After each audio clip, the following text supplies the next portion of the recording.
अस्सलाम वालेकुम स्टूडेंट्स।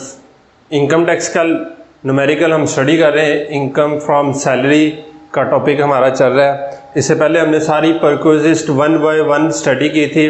मैंने आपको स्टार्ट में बेसिक सैलरी से शुरू करवाया था, फिर accommodation, conveyance, medical, entertainment, loan, उसके बाद जो है वो आपका जो है वो ग्रेजुटी और फिर प्रोविडेंट फंड। ये सारी जो है वो परक्विजिस्ट मैंने 1 बाय 1 और इनके जो केसेस हैं, जो ऑप्शंस हैं, जो पॉसिबिलिटीज़ हैं, वो हमने 1 बाय 1 स्टडी की थी।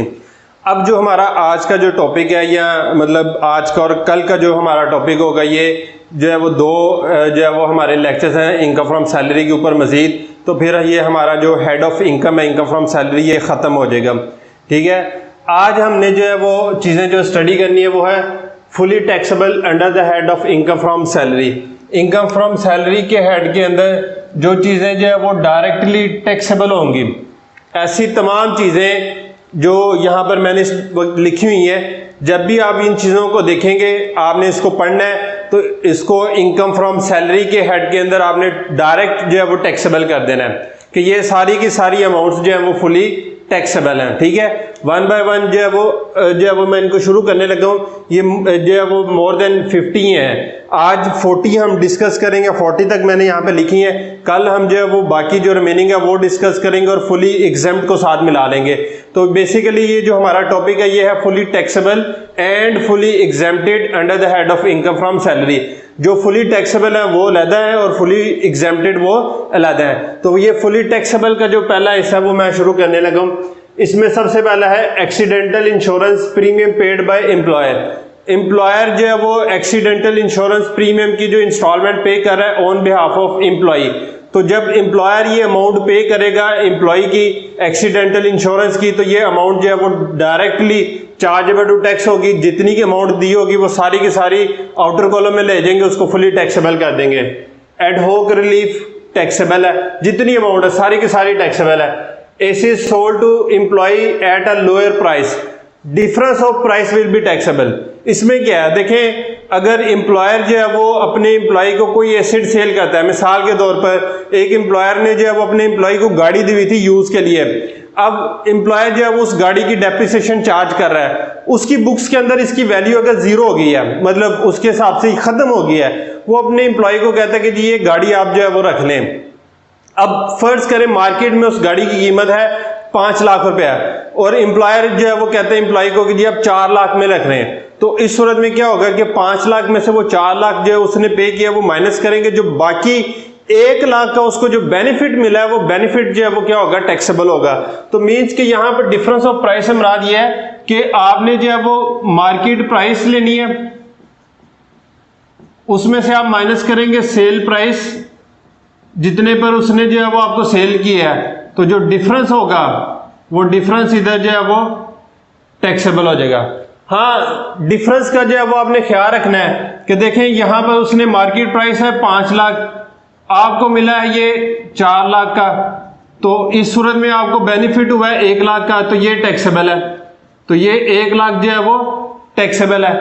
अगर गाड़ी की जो मार्केट वैल्यू जो है वो है 3.5 लाख और आपको ये मिली है 4 लाख की, तो इसका मतलब ये कि आपको जो है वो माइनस 50,000, मतलब आपने ये 50,000 एक्स्ट्रा दिया है, तो ये नहीं आएगा, ये जो बेनिफिट है ये आएगा। क्लियर होगी ना बात ये?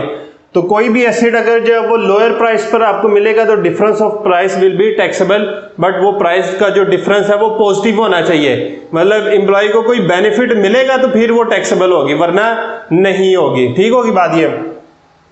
Commission receive from employer for any official work, किसी भी ऑफिशियल वर्क के लिए उसको कमीशन मिली है वो टैक्सेबल है। कम्युनिकेशन अलाउंस टैक्सेबल है। Compensation for temporary disablement during work, अगर एम्प्लॉय को कोई इंजरी हो जाती है और वो टेम्परेरी डिसेबल हो जाता है, मतलब उसके हाथ पे पाँव पे चोट लगी, वो काम नहीं कर सकता, तो इसके लिए जो एम्प्लॉयर जो है वो एम्प्लॉय को कंपनसेशन पे करेगा, मुआवजा पे करेगा, वो भी अमाउंट जो है वो टैक्सेबल होगी। Compensation for termination of services, अगर एम्प्लॉयर अपने एम्प्लॉय को फायर करता है अचानक से, तो वो उसको नेक्स्ट 2 मंथ्स की या 3 मंथ्स की डिफरेंट कंपनीज की पॉलिसीज होती हैं, वो उसको इसका कंपनसेशन पे करेगी कि उसने उसको सर्विसेज से टर्मिनेट किया। उसके बाद है compensation in लिeu of leave paid by the prospective employer. अब ये जो कंपनसेशन इन लिeu ऑफ लीव होता है, ये सारी की सारी अमाउंट टैक्सेबल है। ठीक है कि आप जो है वो अगर आप लीव्स अवेल नहीं करते, उसकी बजाय आप उससे जो है वो अमाउंट रिसीव कर लेते हैं, तो वो जो अमाउंट होगी वो टैक्सेबल होगी। कंप्यूटर अलाउंस टैक्सेबल है। Cooking range provided by employer taxable है। एम्प्लॉयर जो है वो अपने एम्प्लॉय को कोई भी अगर फैसिलिटी प्रोवाइड करेगा, कोई घर की चीज खरीद के देगा, कुकिंग रेंज हो गया, फ्रिज हो गया, रेफ्रिजरेटर हो गया, तो वो सारी की सारी अमाउंट जो है वो इधर टैक्सेबल हो जाएंगी। इसमें मतलब ये जो कोई भी जो है वो हाउस होल्ड यूज की चीज आ सकती है।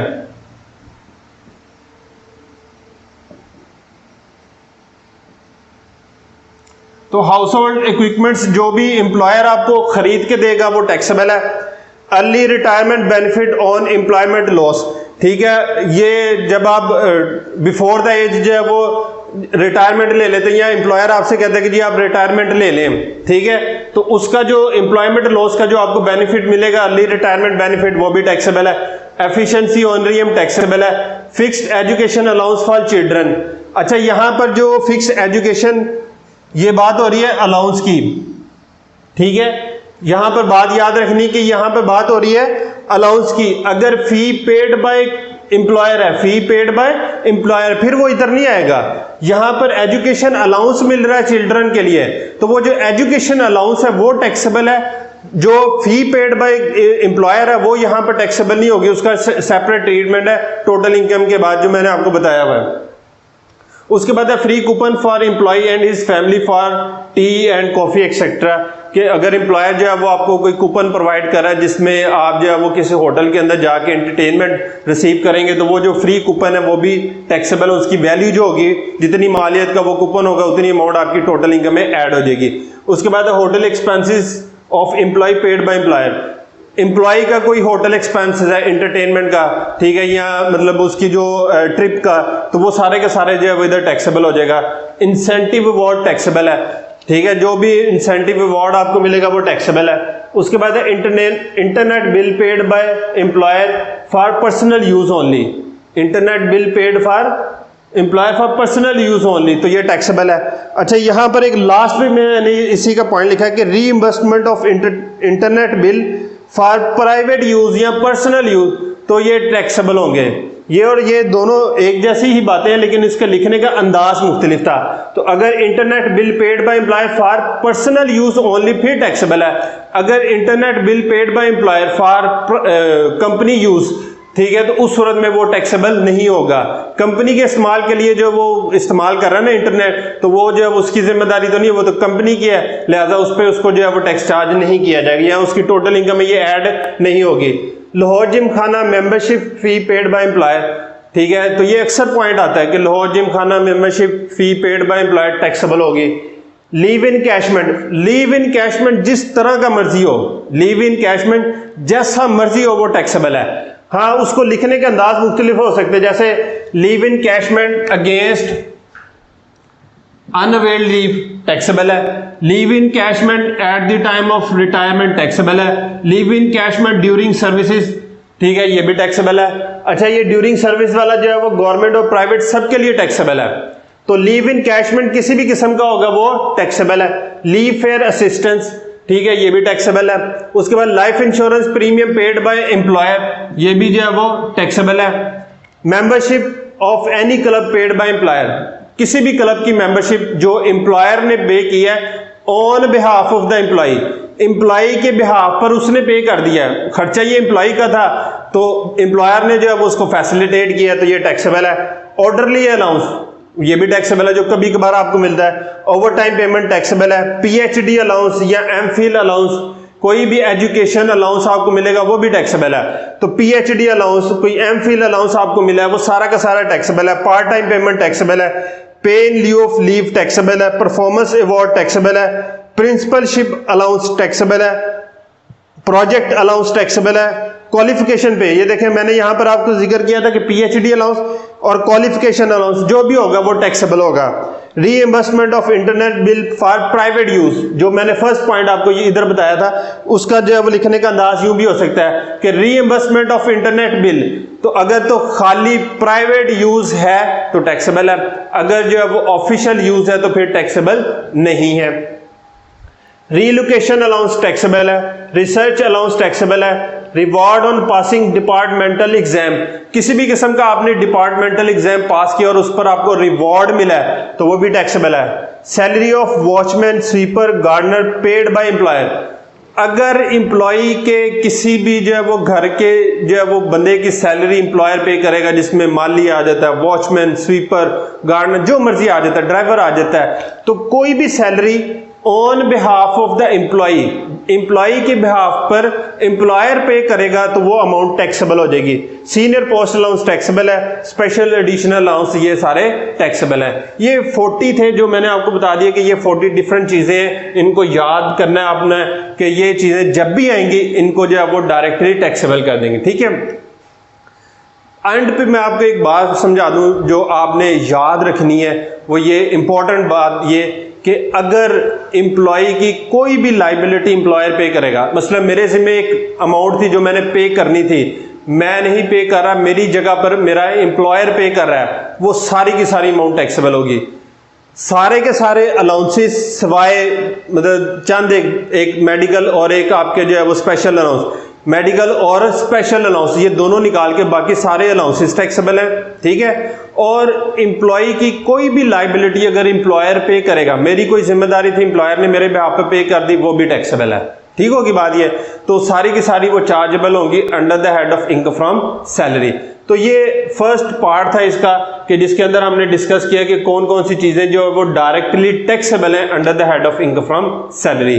कल इसका दूसरा हिस्सा पढ़ेंगे, उसमें जो फुली टैक्सेबल है वो जो रिमेनिंग रह गए वो पढ़ लेंगे और बाकी जो फुली एग्जेम्प्टेड है वो पढ़ के इंशाल्लाह हमारा इनकम फ्रॉम सैलरी का हेड जो है वो खत्म हो जाएगा।